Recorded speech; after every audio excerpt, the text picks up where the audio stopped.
Welcome to my channel. Krishna Jayanti நம்ம ஏன் கொண்டாடுறோன்னு பார்க்கலாமா அந்த வீடியோவில். நான் அந்த கதை சொல்லும்போது கிருஷ்ணர் கம்சன்னு எந்த இடத்துலலாம் சொல்கிறேனோ அங்கெல்லாம் நீங்கள் கைத்தட்டணும், சரியா? வாங்க கதை பார்க்கலாம். கிருஷ்ணர் விஷ்ணுவோட 9வது அவதாரம் தான் கிருஷ்ண அவதாரம். கம்சன் அப்படின்ற மகாராஜாவை அழிக்கிறதுக்காக அவதாரம் எடுத்திருப்பார். கம்ச மகாராஜா ஒரு நாட்டை ஆண்டுட்டு வந்த மன்னன். அந்த மன்னன் ரொம்ப கொடுமைக்காரனாமா. அந்த மன்னனுக்கு ஒரு தங்கை இருந்திருப்பான். அந்த தங்கை மேலே மட்டும்தான் அவனுக்கு பாசம் அதிகம். அந்த தங்கைக்கு திருமண வயதாயிருக்கும். தங்கைக்கு திருமணம் செய்கிறதுக்காக ஏற்பாடு செய்து மிகவும் ஆடம்பரமாக திருமண ஏற்பாடுகள் எல்லாம் செஞ்சு வச்சுருப்பான். திருமணத்துக்கு ஊர்வலம் வர்றதுக்கு தேர் ஏற்பாடு செஞ்சுருப்பான். அந்த தேரையும் அந்த கம்ச மகாராஜாவே ஓட்டிகிட்டு வந்திருப்பான். தன்னோட தங்கையோட திருமணத்துக்கு தேர் ஓட்டிட்டு தேர்ப்பாகனா வர்ற அளவுக்கு அவனோட பாசம் இருந்தது. தேர் ஓட்டிகிட்டு வரும்போது திடீர்னு ஒரு சத்தம் கேட்கும், பெருத்த சத்தம் கேட்கும்.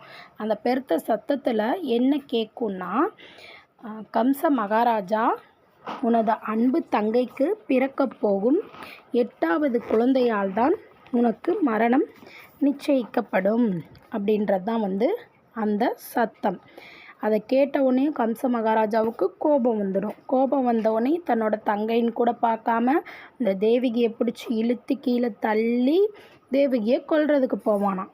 கொல்ல போகும்போது வசுதேவர் இருக்கார் இல்லையா, தேவகியோட கணவன், அவர் என்னோட மனைவியை நீ கொல்லாத, உனக்கு எங்களுக்கு பிறக்க போகிற குழந்தையால தானே மரணம்னு சொல்கிறாங்க, நான் எங்களுக்கு பிறக்க போகிற குழந்தைகள் எல்லாத்தையும் கொண்டு ஓன்ட்ட கொடுத்துட்றேன் அப்படின்னு சொல்லி வசுதேவன் மனைவியை காப்பாற்றிடுவாராம்.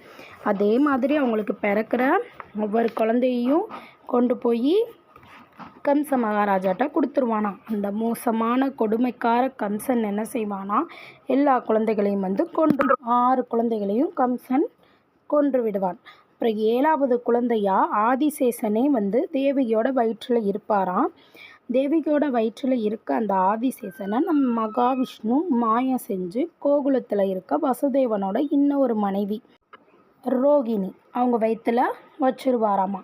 8வது குழந்தையா கிருஷ்ணர் பிறக்கிறதுக்கு நைட்டு நம்ம ஸ்ரீ விஷ்ணு வசுதேவன் தேவகி முன்னாடி அபதரித்து, நான் தான் உங்களுக்கு 8வது குழந்தையாக பிறப்பேன், என்னை நீங்கள் கோகுலத்தில் இருக்க யசோதை நந்தகோபாலன் அப்படின்றவங்ககிட்ட கொண்டு போய் வச்சுட்டு அவங்களுக்கு பிறக்க இருக்கும் பெண் குழந்தையை கொண்டு கம்சன்ட்ட கொடுத்துருங்க அப்படின்னு சொல்லுவாராமா. அதே போல் அன்று நைட்டு கிருஷ்ணர் பிறந்துருவார். கிருஷ்ணர் பிறந்த அன்னைக்கு சிறைச்சாலையில் இருக்க எல்லாரும் மயக்கம் அடைஞ்சிருவாங்க. வசுதேவன் கிருஷ்ணரை தூக்கிக்கிட்டு போவார். தூக்கிட்டு போகும்போது கடல்கள் எல்லாம் வசுதேவருக்கு வழிவிட்டு கிருஷ்ணரை கோகுலத்திற்கு எடுத்து செல்ல உதவி பண்ணுமா. கிருஷ்ணரை கொண்டு போய் கோகுலத்தில் இருக்க யசோதை பக்கத்தில் வச்சுட்டு வந்துடுவானம்மா. இந்த கம்ச மகாராஜா மறுபடியும் கிருஷ்ணர் இருக்கதை தெரிஞ்சுக்கிட்டு அரக்கர்கள் எல்லாரையும் அனுப்புவானாமா. குழந்தையாக இருக்க நம்ம செல்ல கிருஷ்ணர் ஒவ்வொரு அரக்கரையும் கொன்றுவானாமா. கிருஷ்ணன் வெண்ணெய் திருடனாகவும் ஆணிரை மேய்ப்பவனாகவும் குறும்புக்கார செல்ல பிள்ளைகளாகவும் கோகுலத்தில் இருக்க அனைத்து தாய்மார்களிடமும் இருப்பானா. அங்கே இருக்கிற எல்லா தாய்மார்களும் கிருஷ்ணரை தன்னோட குழந்தையாகவே நினச்சி வளர்ப்பாங்களாமா. ஒரு நாள் கம்ச மகாராஜாவோட கொடுமை அதிகரிச்சப்போ கிருஷ்ணர் என்ன செய்வாராமா, அவனை கொன்றுபாராமா. சரியா? கிருஷ்ணர் பிறந்த தினத்தை தான் நம்ம கிருஷ்ண ஜெயந்தியாக கொண்டாடுகிறோம். தென் மாவட்டத்தில் கோகுலாஷ்டமி என்ற பெயர்லையும் வட மாநிலத்தில் ராசலீலா என்ற பெயர்லையும் கொண்டாடுறாங்க. கிருஷ்ணர் ஆவணி மாதத்தில் தேய்பிரையோட 8ஆம் நிலையில் அட்டமி திதியில் ரோகிணி நட்சத்திரத்தில் பிறந்திருப்பார்.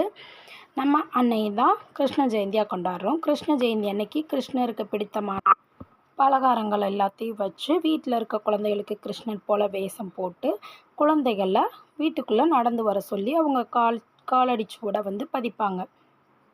இந்த வீடியோ உங்களுக்கு பிடிச்சிருந்துச்சுன்னா லைக் பண்ணுங்கள், ஷேர் பண்ணுங்கள், சப்ஸ்கிரைப் பண்ணுங்கள். தேங்க்யூ.